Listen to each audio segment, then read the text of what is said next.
అయితే మన బలాబాలైంది, వస్త్రాలైంది, గుర్తు పెట్టుకున్నాం, గుడి చుట్టూ తిరుగుతూనే ఉంటాం, కొబ్బరికాయలు కొడుతూనే ఉంటాం.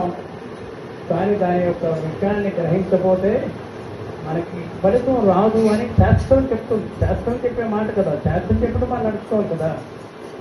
అది గుర్తుపెట్టుకొని ఇక్కడ మనకి దగ్గరలో ఉండేటువంటి ఆశ్రమం కండకూరులో ఉంది.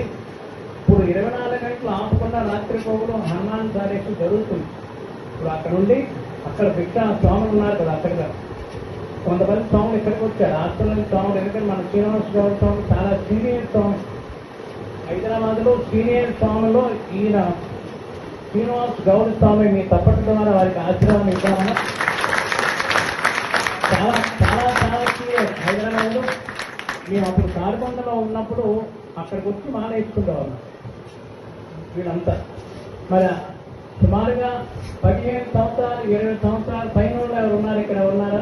మానేసుకున్నాం 15-20 సంవత్సరాలు. ఏదో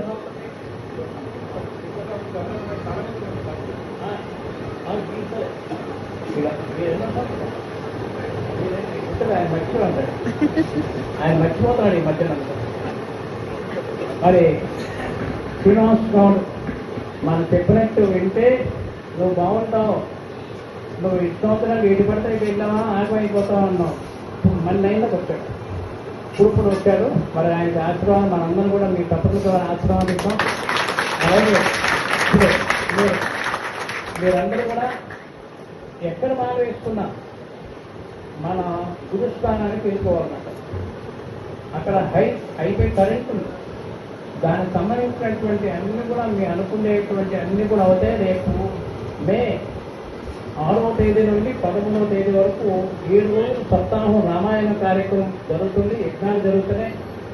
కేవలం హనుమాన్ దీక్ష మానవేసుకున్న కుటుంబాల కోసమే అక్కడ జరుగుతుందన్నమాట. అది గుర్తుపెట్టుకోండి. ఇక్కడ హైదరాబాద్లో